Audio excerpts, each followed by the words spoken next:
دو تین باتیں مجھے عرض کرنی ہے یہاں پر.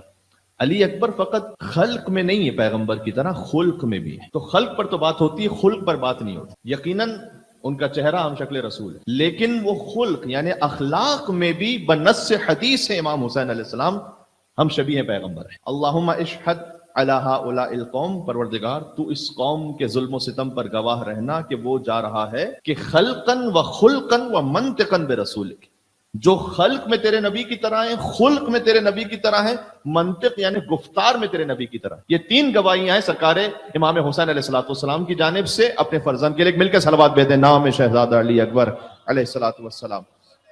اللہم صل علی محمد و علی محمد. اس کا مطلب کیا ہے؟ اگر امام حسین یہ فرمائیں کہ علی اکبر اخلاق میں میرے جد نانا رسول اللہ کی طرح ہے، تو حضور کے اخلاق کی سند قرآن میں موجود ہے کہ انک لعلی خلق عظیم، آپ اخلاق کے عظیم ترین رتبے پر فائز ہیں. اور علی اکبر ہم شبیہ اخلاق پیغمبر ہے. اس کا مطلب یہ ہے کہ علی اکبر اخلاق کے عظیم ترین رتبے پر فائز. تو فقط چہرہ رسول اللہ کی طرح نہیں ہے، خلق بھی ہے لیکن خلق بھی اور گفتار بھی ہے. تو شہزادہ علی اکبر سے کیا کچھ آج کے جوانوں کو درس مل رہا ہے، کیا سیکھا جا سکتا ہے؟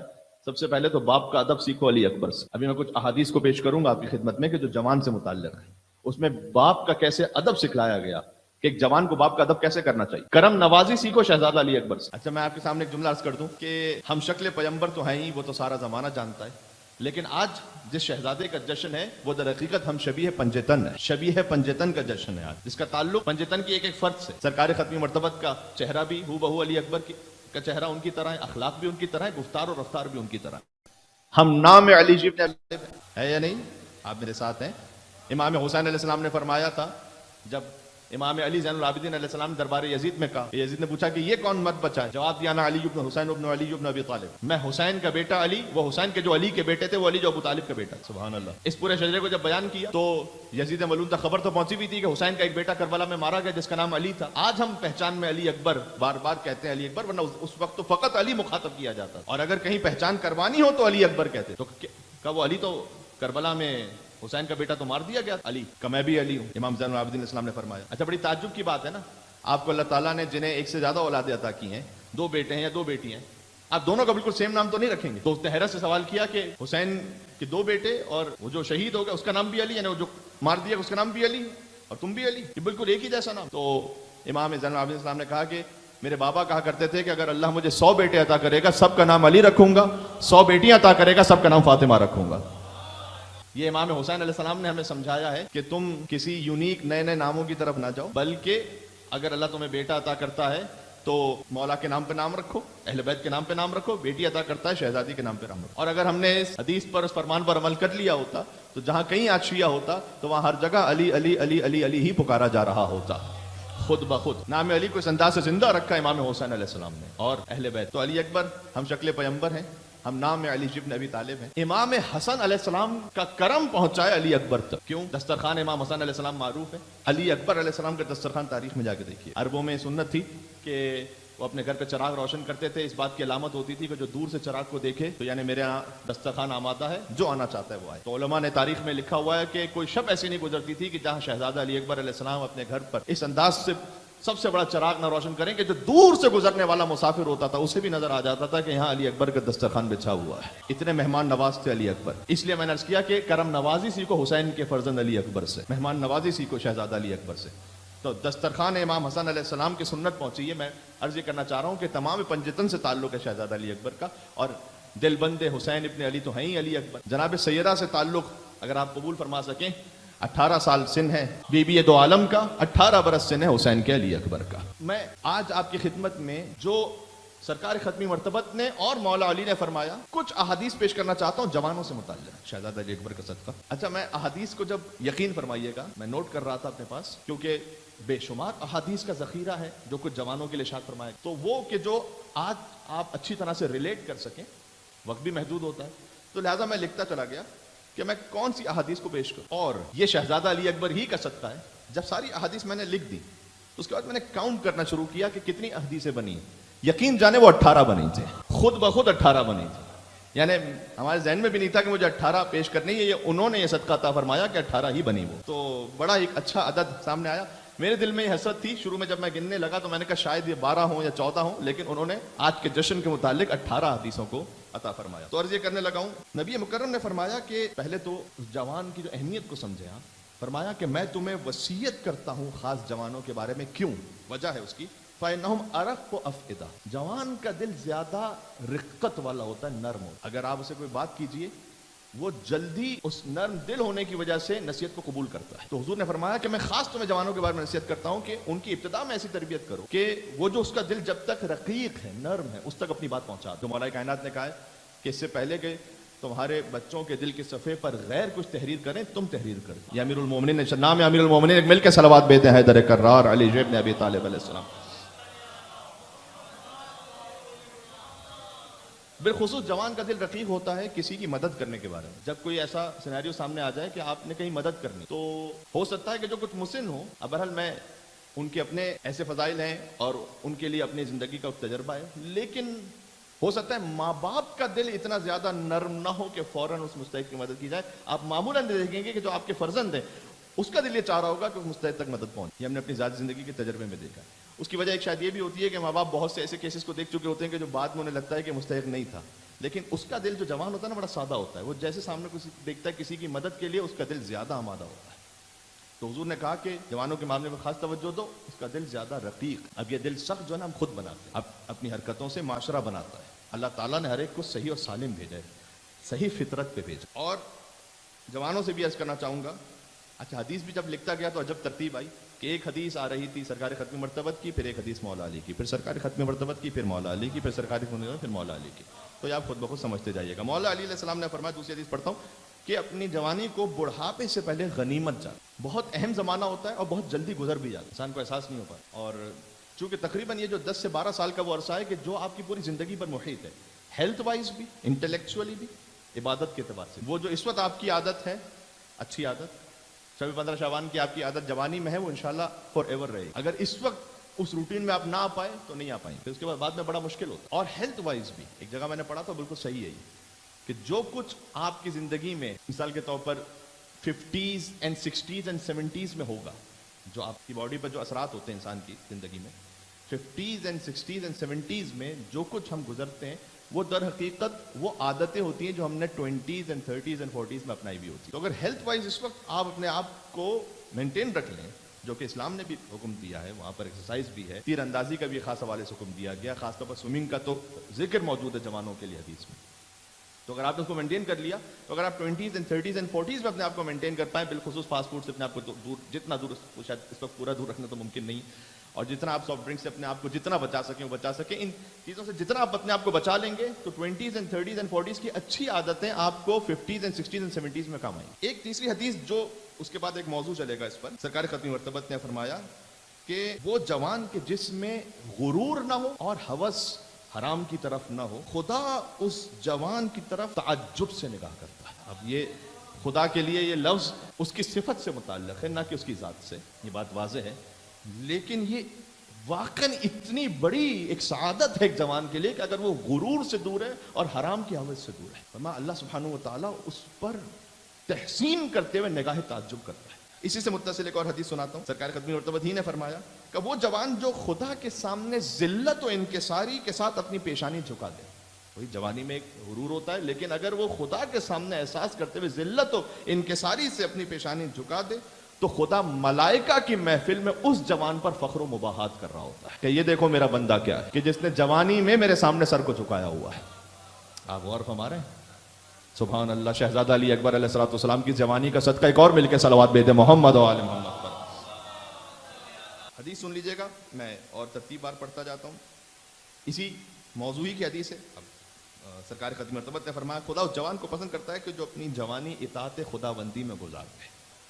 بڑی بات ہے، سبحان اللہ۔ بلکہ حدیث کا جو لفظ ہے وہ صحیح ترجمہ کروں تو زیادہ بہتر ہے، خدا اس جوان کو پسند کرتا ہے جو اپنی جوانی کو اطاعت خداوندی میں فنا کر۔ حدیث یہ ہے اصل میں، فنا کر دے، جو اہل بیت کی شان تھی کہ اپنے آپ کو اطاعت خداوندی میں فنا کر دیا۔ یہ ظاہر ہے فزیکل اور لٹرل تو نہیں ہے، لیکن میٹافوریکل ہے نا، کہ علی ابن ابی طالب کی اطاعت ایسی ہے کہ علی کے ہاتھ ید اللہ ہے، آنکھیں عین اللہ ہے، زبان لسان اللہ ہے۔ تو خدا اس جوان کو پسند کرتا ہے کہ جو اپنی جوانی کو اطاعت خداوندی میں فنا کر دے، ختم کر دے۔ تو یوتھ کے حوالے سے آج کی گفتگو ہے، جہاں جہاں تک یہ آواز جا رہی ہے، اور اس میں ساتھ میں میسج ہوگا آگے انشاءاللہ یوتھ کے لیے بھی اور کچھ بزرگوں کے لیے یوتھ کے بارے میں میسج۔ ایک اور حدیث عرض کرتا ہوں سرکار ختمی مرتبہ ہی کا کلام، جو جوانی میں خدا کی بہترین عبادت کر لے. کیا بات ہے. اس حدیث کو جب میں نے پہلی مرتبہ پڑھا تھا تو واقعا میں خود جھوم گیا تھا، وجد میں آ گیا تھا. حضور نے فرمایا کہ جو جوانی میں اللہ کا اطاعت گزار بن جائے تو اللہ پھر اس کے لیے بڑھاپے تک انتظار نہیں کرتا، اسے جوانی ہی میں اپنی حکمت عطا کر دیتا ہے. بات واضح ہو رہی ہے. مل کے اور صلوات بھیجیں نام ختمی مرتبہ احمد مصطفیٰ محمد مصطفیٰ صلی اللہ علیہ وآلہ وسلم. آج کی ساری گفتگو دو شہزادوں کا صدقہ ہے. حسن کے نوجوان حضرت قاسم ابن حسن امیر قاسم اور حسین کے جوان شہزادہ علی اکبر کا صدقہ. تو آج کی گفتگو اس سے متعلق ہے. معمولاً آپ کو یار جو میچور ہو جاتے ہیں ان سے وزڈم کی باتیں سمجھ میں آتی ہیں، لیکن حضور نے فرمایا ہے کہ جو جوان اپنے آپ کو اطاعت خداوندی کا عادی بنا دے، اللہ سبحانہ وتعالیٰ سے جوانی میں حکمت عطا کرتا ہے. جب وہ بول رہا ہوتا ہے تو وہ حکمت کی باتیں بول رہا ہوتا ہے. حدیث اب تک 6 حدیثیں میں سنا چکا ہوں، غالباً آپ کی خدمت میں حدیث نمبر 7 آپ کی خدمت میں سناتا ہوں. اب یہ ایک جوان کو نصیحت ہے مولا علی کی طرف سے. فرمایا کہ اے جوان، باقاعدہ اس انداز سے مولا نے بات شروع کی کہ اے جوان، اپنے اخلاق کو ادب کے ذریعے اور اپنے دین کو علم کے ذریعے محفوظ بنا لے. اخلاق محفوظ رہے گا اگر ادب سیکھو گے. ادب کیا ہونا چاہیے وہ پھر ایک اور حدیث آ رہی ہے آگے. اور دین محفوظ رہے گا اگر علم سے. امام کا ایک کلام ہے کہ جو دین کو لوگوں کی زبانوں سے فقط لے گا وہ جیسے دین میں آیا تھا ویسے ہی دین سے نکل بھی جائے گا، کیونکہ اس میں بہت زیادہ لوپ ہولز ہوں گے، بہت زیادہ کمیاں ہوں گی. جو فقط لوگوں کی زبانوں سے دین کو لے گا سن کے خالی، یہ ہے وہ واٹس ایپ اور فیس بک کا دین، کہ پھر کوئی اور بات سمجھ میں آتی ہے تو ہم کنفیوز ہو جاتے ہیں یہ کیا ہو گیا، تو وہ فوراً دین سے نکل جائے گا. پھر فرمایا کہ جو دین کو قرآن اور ہم اہل بیت کے کلام سے لے گا، یہ امام نے فرمایا کہ پہاڑ اپنے مقام کو چھوڑ دے گا لیکن وہ دین سے باہر نہیں جائے گا. اپنا سورس ٹھیک رکھیں. اس عالم اس خطیب کو سنیں جو زیادہ سے زیادہ آپ کو کلام اہل بیت سنا ہے، اپنا فلسفہ نہ سنا ہے. جیسے یہ احادیث اہل بیت اطہار آپ کی خدمت میں ہدیہ کر رہا ہوں، جو آپ کو جتنا اہل بیت کا کلام سنا ہے قرآن میں ہے، فَلْيَنْظُرِ الْإِنسَانُ إِلَىٰ طَعَامِهِ، انسان کو دیکھنا چاہیے وہ کیا کھا رہا ہے. اور امام نے فرمایا کہ اس آیت سے مراد یہ ہے کہ تم یہ دیکھو کہ تم علم کس سورس سے حاصل کر رہے ہو. یہ مراد ہے. ہر سورس سے علم نہیں حاصل کی، دیکھیے کہ میں کہاں سے کوئی چیز سیکھ رہا ہوں، تو صحیح سورس ہے کہ نہیں. واضح ہو رہی بات. تو مولا نے فرمایا کہ اے جوان، اپنے اخلاق کو ادب سے محفوظ رکھنا. ادب سیکھو گے تو اخلاق محفوظ رہے گا. اپنے دین کو علم کے ذریعے محفوظ بنانا. حدیث نمبر 8 آج کے سلسلے میں سرکار ختمی مرتبہ کا فرمان، خدا کے نزدیک کوئی شخص اس جوان سے زیادہ محبوب نہیں ہے کہ جو جوانی میں اپنے گناہوں پر توبہ کر لے. بڑھاپے تک ویٹ نہ کرے، باپ زندگی بڑی دیکھیں گے توبہ کریں گے. خدا کے نزدیک کوئی شخص اس جوان سے زیادہ محبوب نہیں ہے اللہ سبحانہ وتعالیٰ کو کہ جو جوانی میں توبہ کر لے، گناہوں پر نادم ہو جائے. کیا کہنا. حدیث نمبر 9 حضور نبی مکرم ہی کا فرمان ہے. توبہ کرنے والے کا وقت ہوتا کہ میں اس کی تشریح کرتا، لیکن خود حدیث بھی بہت زیادہ لطیف بھی اور سیلف ایکسپلینیٹری ہے. فرمایا توبہ کرنے والے جوان کا اجر حضرت یحییٰ بن زکریا کی طرح ہے. حضرت یحییٰ انبیاء میں سے وہ نبی ہیں جو سب سے زیادہ شبیہ امام حسین علیہ السلام. یہ آپ کو احادیث میں ملے گا. سب سے زیادہ وہ نبی کے جو شبیہ امام حسین علیہ السلام ہے. حتیٰ امام جواد کا کلام ہے کہ امام علیہ السلام نے فرمایا کہ آسمان سے خون کی بارش یا یحییٰ کے لیے ہوئی تھی یا حسین کے غم میں ہوئی. خود خصائص حسینیہ میں صاحب کتاب نے 20 تقریباً شباہتوں کو لکھا ہے جو حضرت یحییٰ اور امام حسین علیہ السلام کے درمیان. حضرت یحییٰ علیہ السلام کی شہادت انتہائی فجیعناک ہے، دردناک ہے. ان کے سر کو بادشاہ کے سامنے دربار میں پیش کیا گیا تھا اور حضرت زکریا نے مانگا ہی یحییٰ کو اسی لیے تھا. روایت یہ ہے، روایت اصل میں یہ ہے. ابھی ہم سیریا کی زیارت کرتے تو حضرت یحییٰ کی قبر پر وہاں گئے تھے. جامع مسجد اموی ہی میں ان کی قبر ہے، وہیں پر جو بعد میں یزید کے زمانے کے بعد یہ قبر کشف ہوئی تھی. بہرحال یہ قبر وہیں پر ہے. اور حضرت زکریا کے سامنے جب امام حسین علیہ السلام کے مصائب ذکر کیے گئے تھے تو اس وقت حضرت زکریا نے دعا مانگی تھی کہ پروردگار تو مجھے ایک بیٹا ایسا عطا کر کہ جو بہت وجیح نورانیت کے ساتھ ہو، تیری حجت ہو، اور جب وہ بیٹا شہید ہو تو میں آخری نبی کے غم کو محسوس کروں کہ جو انہیں حسین ابن علی کی شہادت پر ہو، تو میں اس غم میں شریک ہو جاؤں.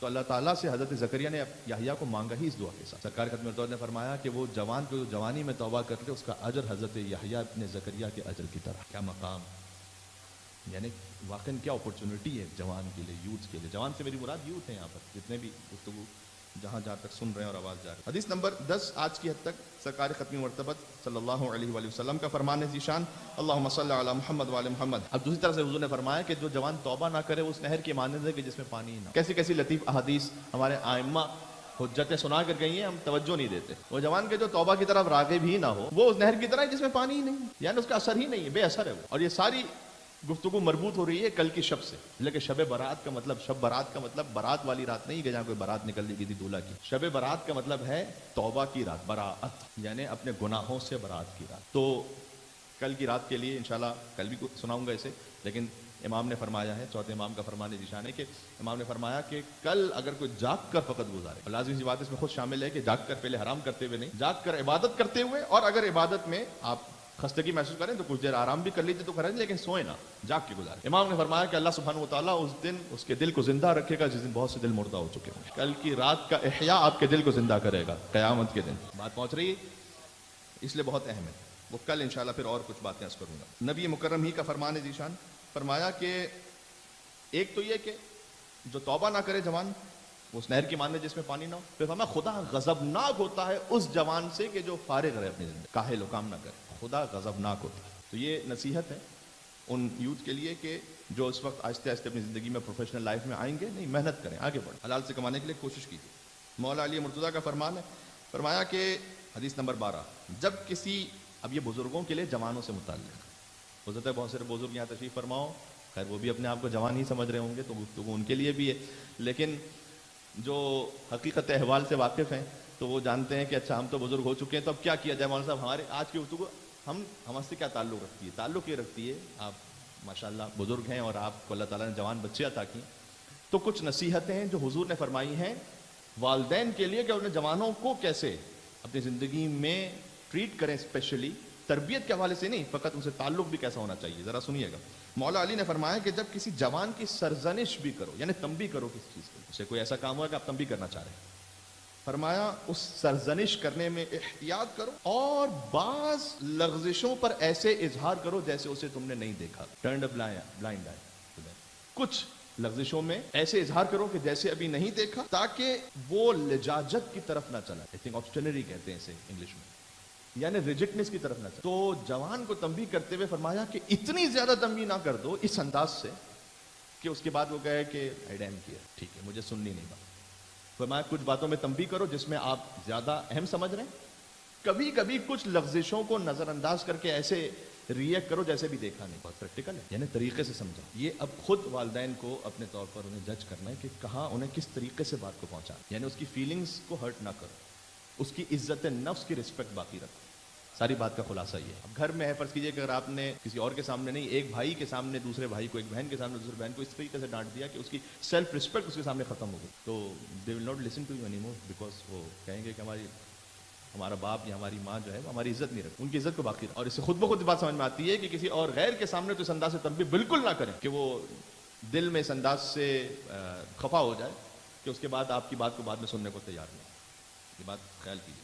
مولا علی نے فرمایا، حدیث نمبر 13 سلسلے میں حضور مکرم کا فرمان، میں نے کہا 1 by 1 حدیثیں آپ کی خدمت میں ہے.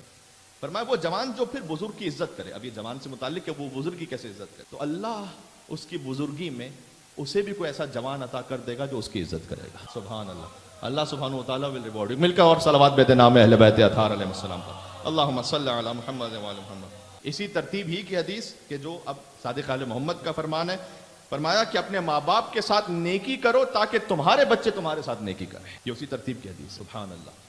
تو اگر آپ نے اپنے بزرگوں کی عزت کی ہے تو اللہ سبحانہ و تعالیٰ آپ کی بزرگی میں کوئی نہ کوئی اطراف میں، آپ کی فیملی میں، آپ کے خاندان میں، آپ کے بچوں میں کوئی ایسا جوان آپ کو عطا کرے گا کہ جو آپ کی عزت باقی رکھے. آپ چاہتے ہیں کہ آپ کے بچے آپ کی عزت کریں، اس آپ پہ لازم ہے کہ آپ اپنے پیرنٹس کی عزت رکھیں. امام صادق علیہ السلام کے بعد امام موسیٰ کاظم علیہ السلام کا فرمان سن لیجئے گا. اب باپ کا حق بیان کیا. اب دوبارہ میں خاص جوانوں سے مخاطب ہوں. باپ کا حق کیا ہے؟ 4 حق بیان کیے. فرمایا باپ کا حق ہے، یہ البتہ تمام اولاد کے لیے بیان کیا گیا، لیکن میں خاص جوانوں سے مخاطب ہوں کہ جوان اولاد کو بالخصوص باپ کا یہ حق اس کی رعایت کرنی چاہیے 4 حقوق کی. پہلا، اسے اس کے نام سے نہ پکارے. اچھا نہیں ہے ایک اولاد کے لیے کہ باپ کو اپنے اس کے نام سے پکارے. آپ چاہے کسی بھی کلچر میں رہ رہے ہیں، وہ کلچر غلط ہے اگر اس طرح سے ہو رہا ہے کہ ڈائریکٹ فرسٹ نیم سے باپ کو پکارنا صحیح نہیں ہے. آپ والد صاحب کہیں، ابو جی کہیں، بابا کہیں، جس طریقے سے بھی آپ کا کلچر ہے، لیکن اسے اس ادب سے باپ کو پکاریں. دوسری بات فرمایا باپ کا حق ہے اور جوان کا فرض ہے کہ باپ سے آگے نہ چلے. جب چل رہا ہے تو باپ سے آگے نہ چلے. بڑی نزاکتوں کا خیال رکھتا ہے امام نے، ادب سکھلایا. میں جو کہہ رہا تھا نا کہ اخلاق کو ادب سے محفوظ رکھو، مولا علی کا یہ وہ ادب ہے جو امام موسیٰ کاظم علیہ السلام نے سکھلایا کہ نام سے ڈائریکٹ نہ پکارو اپنے والدین کو، ان کے آگے نہ چلو. تیسری بات فرمائی ان سے پہلے نہ بیٹھو، جب ساتھ میں ہو کونے بیٹھنے کو پھر بیٹھو. اور چوتھی چیز بہت لطیف ہے, فرمایا ان کے لیے سب و شتم نہ طلب کرو. کیا مطلب ہے اس کا؟ جوان سے امام علیہ السلام کہہ رہے ہیں ان کے لیے سب و شتم کا سامان فراہم نہ کرو. یہاں علماء نے اس کی تشریح کی ہے, یعنی کوئی ایسا کام نہ کرو کہ لوگ تمہیں دیکھ کر تمہارے ماں باپ پر سب و شتم کریں, نہ کرو, باپ کا حق بنتا ہے. دوسری طرف سے اس کی ایک تشریح یہ بھی کی گئی ہے کہ کسی اور کے ماں باپ پر سب و شتم نہ کرو کہ اس کی اولاد تمہارے ماں باپ پر سب و شتم. ظاہر ہے کہ اگر کسی نے کسی کو گالی دی ہو تو ہو سکتا ہے سامنے سے پلٹ کر وہ اس کے ماں باپ کو گالی دے گا, نہ کرو. یہ 4 حق یاد رہیں گے انشاءاللہ, کہ اسے نام سے نہ پکارو, ڈائریکٹ فرسٹ نیم سے, ادب سے پکارو, اس سے آگے نہ چلو, اس سے پہلے نہ بیٹھو, کوئی ایسا کام نہ کرو کہ اس تمہارے کام کے اس پر سب و شتم ہو. بات بالکل اختتام تک آ گئی, ختم کرنے لگا ہوں بات. یہ بھی کچھ بزرگوں سے نصیحت ہے سرکار ختمی مرتبت کی جوانوں سے متعلق. فرمایا کہ اگرچہ حضور نے ڈائریکٹ جوان سے کہا, اے جوان تمہارے پاس ازدواج کا موقع ہو تو ازدواج میں تاخیر نہ, اپنا کیریئر بنائیں گے اور ہم دیکھیں گے بعد میں, تو آپ کوئی بھی جناب کیریئر بنا لیجئے. دیکھیں دنیا کو اکھڑ نہیں جانے والی. اور میں ایک مثال دینے لگا تھا, میں رک گیا لیکن چلیں کہہ دیتا ہوں کہ آپ اگر کچھ بھی کر لیجئیں گے, دیکھیں جو رشیا یوکرین میں ہونا ہے وہ ہو کے رہے گا.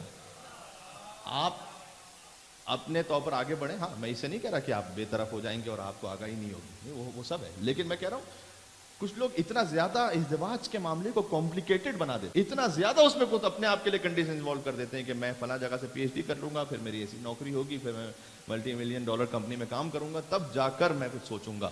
ایک صاحب تھے, he was in his 50s, انہوں نے شادی نہیں کی ہوئی تھی, تو پوچھا کسی نے, کہا بھائی آپ نے کیوں نہیں ازدواج کیا؟ تو کہا کہ مجھے ایک ایسی شریک حیات چاہیے تھی کہ جو حسن و جمال کی بھی حامل ہو, گھر کے کام کاج بھی اچھی طرح سے کر لیتی ہو, پڑھائی میں بھی ایک لیول ہو, تعلیم یافتہ ہو, ایسے خاندان سے ہو. انہوں نے تفصیل بیان کی. تو پھر ان سے جب ان کے دوست پوچھ رہے تھے, ان سے انہوں نے کہا کہ اچھا پھر نہیں ملی ایسی خاتون؟ کہا نہیں ملی تو تھی, تو پھر شادی کیوں نہیں کی؟ کہا انہیں بھی ایسے ہی لڑکا چاہیے تھا. یار یہاں تو سلوات خود بھیجنی چاہیے تھی آپ کو تمام جوانوں کے لیے کہ ان کے رشتے ہو جائیں اچھی طریقے سے انشاءاللہ. اللہم صلی علی محمد. اگر آپ مجھے اجازت دیں تو میں تو 20 ایئرز ایج متعین کر دوں گا کہ اس سے زیادہ نہیں آگے جانا چاہیے بغیر ازدواج کے. لیکن چلیں, یہ میں نے ممبر سے کہا ہے, آپ کے ہر ایک کے اپنے اپنے پرسنل زندگی کے معاملات ہیں, زیادہ لیٹ نہ کریں. حضور نے وجہ بیان کی, یہ اس میں پیرنٹس کا بھی قصور ہے, بالخصوص جو میری مائیں سن رہی ہیں وہ اپنی بیٹیوں کے لیے, اور جو میری بہنیں سن رہی ہیں وہ اس بات کے لیے اپنے آپ کو سوچیں کہ اگر بہت زیادہ آپ نے ڈیلے کیا تو یہ میری نصیحت نہیں ہے. دیکھیں ہمارے ماں باپ اگر کوئی ہمیں نصیحت کرے نا تو اس سے 70,000 گنا زیادہ ہم سے رسول اللہ چاہتے ہیں. اور اگر رسول اللہ آپ سے کوئی بات کہہ رہے ہیں تو آپ گویا ان کی اپنی بیٹی ہیں, اس طرح سے وہ کہہ رہے ہیں, اور واقعاً وہ امت کے باپ ہیں. تو واقعاً ایک باپ اپنی بیٹی سے جیسے کہہ رہا, ایک باپ اپنے بیٹے سے جیسے کہہ رہا کہ ڈیلے نہ کریں ازدواج میں. فرمایا کہ ازدواج کا تمہیں جہاں کہیں ہم کو مناسب موقع میسر آئے ازدواج کرو, اور ظاہر ہے کہ اپنی ایکسپیکٹیشنز کو بھی آپ ایک پریکٹیکل حد میں رکھیں. فرمایا یہ امر تمہیں عفت اور پاک دامنی عطا کرے گا. نبی مکرم نے یہ بھی فرمایا کہ اے جوان ازدواج کرو اور اپنے آپ کو فعل حرام سے بچا لو, اس لیے کہ اگر خدا نہ خواستہ فعل حرام میں پڑے تو یہ حضور کا یہ لفظ ہے, یہ انزع کا لفظ ہے, یعنی اکھاڑ دینا. اگر تم نے خدا نہ خواستہ فعل حرام میں پڑے تو وہ فعل حرام تمہارے دل سے ایمان کو اکھاڑ کے پھینک دے گا, ختم ہو جائے گا. آخری حدیث مولا کائنات کا فرمان ہے کہ مولا نے فرمایا جو انٹاکسیکیشن ہے, نشہ, وہ 4 طرح کا ہو. ایک مال کا نشہ ہے, علم کا نشہ ہے, تعریف اور ستائش کا نشہ ہے, اور جوانی کا نشہ ہے. پھر سے گزارش کرتا ہوں, مال کا نشہ بھی ہوتا ہے, تعریف کا نشہ بھی ہوتا ہے, علم کا نشہ بھی ہوتا ہے. ہم زیادہ کوئی جانتا نہیں, ہم جس خاندان میں ہیں, جس جگہ پر ہیں, ہم ہی سب سے بڑے عالم فاضل ہیں. اور جوانی کا نشہ. پھر مولا نے فرمایا انسان عاقل وہ ہے جو اپنے آپ کو ان نشوں سے بچا لے, عقل مند ہے. یہ کائنات کے عقل مند ترین انسان علی ابن ابی طالب کی نصیحت ہے آپ کے لیے, جس سے زیادہ عقل مند انسان کو گزرا نہیں روئے زمین پر. نام حیدر کرار ایک اور وہاں تک صلوات بھیجیے گا محمد و آل محمد پر.